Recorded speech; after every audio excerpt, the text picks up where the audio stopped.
എല്ലാവർക്കും സോണീസ് ഫുഡ് കോർട്ടിലേക്ക് സ്വാഗതം. ഞാനിന്ന് കുറച്ച് ടിപ്സായിട്ടാണ് വന്നിരിക്കുന്നത്. അപ്പോൾ അതിലേക്ക് പോകുന്നതിന് മുമ്പായിട്ട് എൻ്റെ ചാനൽ ആദ്യമായിട്ട് കാണുന്നവരാണെങ്കിൽ ഒന്ന് സബ്സ്ക്രൈബ് ചെയ്തിട്ടുള്ളൂ കേട്ടോ.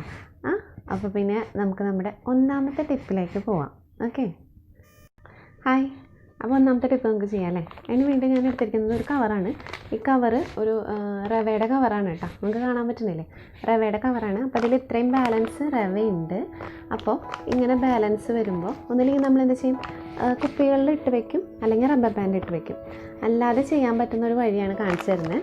നമ്മൾ ഇങ്ങനെ മടക്കുക, അത് കഴിഞ്ഞിട്ട് അപ്പുറത്തെ അറ്റം കൂടി മടക്കി കൊടുക്കുക, അത് കഴിഞ്ഞിട്ട് ഓപ്പോസിറ്റ് പുറകിലേക്ക് തിരിച്ച് കൊണ്ടുവരിക. മുഴുവനായിട്ട് എത്തിക്കഴിയുമ്പോൾ ഇവിടെ ഒരു ഓപ്പണിംഗ് ഉണ്ടാവും, അത് ഇപ്പുറത്തേക്ക് തിരിച്ച് വയ്ക്കുക. അതുപോലെ ഇപ്പുറത്തെ ഒരു ഓപ്പണിംഗ് ഉണ്ടായിരിക്കും, അതും ഇങ്ങോട്ടേക്ക് തിരിച്ച് ടൈറ്റാക്കി വയ്ക്കുക. ഇത്രയുള്ളൂ. കണ്ടോ, സിമ്പിളാണ്. ഒരു പ്രാവശ്യം കൂടി ഞാൻ കാണിച്ചു തരാം. ആദ്യം ഇങ്ങോട്ടേക്ക് ഒരു മൂല മടക്കുക, പിന്നെ ഇങ്ങോട്ടേക്ക് മടക്കുക, അത് കഴിഞ്ഞിട്ട് പുറകിലേക്ക് മടക്കി ചുരുട്ടി വരിക. അപ്പോൾ ഈ ഓപ്പണിങ്ങിൽ അത് അപ്പുറത്തേക്ക് കൊടുക്കുക. ഓക്കെ, ഇവിടെ ഒരു ഓപ്പണിങ് ഉണ്ടായിരിക്കും, അതും അപ്പുറത്തേക്ക് ആക്കി കൊടുക്കാം. ഇത്രയേ ഉള്ളൂ. റബ്ബർ ബാൻഡ് ഇല്ലെങ്കിലും നമുക്ക് സിമ്പിളായിട്ട് ഇങ്ങനെ അടച്ചു വയ്ക്കാം. ഓക്കെ, മനസ്സിലായില്ലേ എല്ലാവർക്കും? ഇനി നമുക്ക് രണ്ടാമത്തെ ടിപ്പിലേക്ക് പോകാം. അതിന് ഞാൻ എടുത്തു വെച്ചിരിക്കുന്നത് വിനാഗിരിയാണ്. അത് ഏത് വിനാഗിരി വേണമെങ്കിലും എടുക്കാം. നമ്മുടെ ചില്ല് ഗ്ലാസ്സുകളിൽ അല്ലെങ്കിൽ ചില്ലിൻ്റെ ബൗളുകളിൽ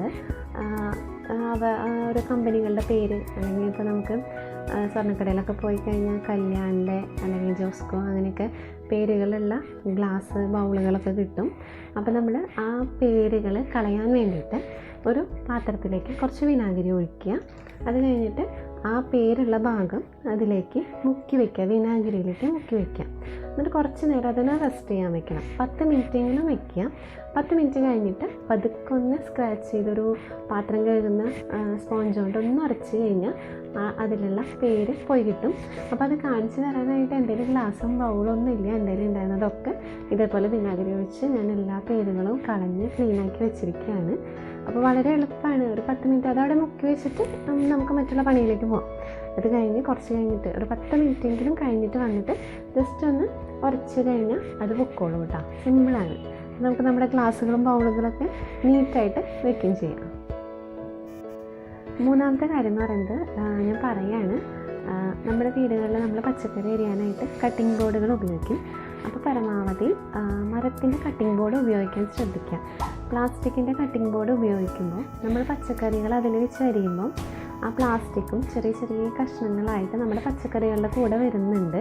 പിന്നെ നമ്മളത് ആ പ്ലാസ്റ്റിക് പീസുകളും കൂടിയാണ് കുക്ക് ചെയ്ത് കഴിക്കുന്നത്. അപ്പോൾ നമ്മൾ മരത്തിൻ്റെ കട്ടിംഗ് ബോർഡ് ഉപയോഗിക്കാനായിട്ട് കൂടുതൽ ശ്രദ്ധിക്കുക.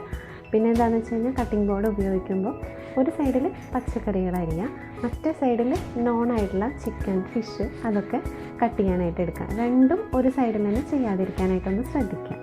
അപ്പം ഇതാണ് എൻ്റെ മൂന്നാമത്തെ ടിപ്പ്. എല്ലാവർക്കും ഇഷ്ടപ്പെട്ടെന്ന് വിചാരിക്കുന്നു. എല്ലാവർക്കും ഉപകാരപ്പെടുന്ന ടിപ്പുകളാണെന്ന് ഞാൻ വിചാരിക്കുന്നു. അപ്പോൾ എല്ലാവരും ഞാൻ പറഞ്ഞതുപോലെയൊക്കെ ഒന്ന് ട്രൈ ചെയ്ത് നോക്കുക. എൻ്റെ ചാനൽ സബ്സ്ക്രൈബ് ചെയ്യാൻ മറക്കരുത്, ലൈക്കും ഷെയറും ചെയ്യാൻ മറക്കരുത് കേട്ടോ. അപ്പോൾ നമുക്കിനി അടുത്തൊരു വീഡിയോയിൽ കാണാം. ബൈ.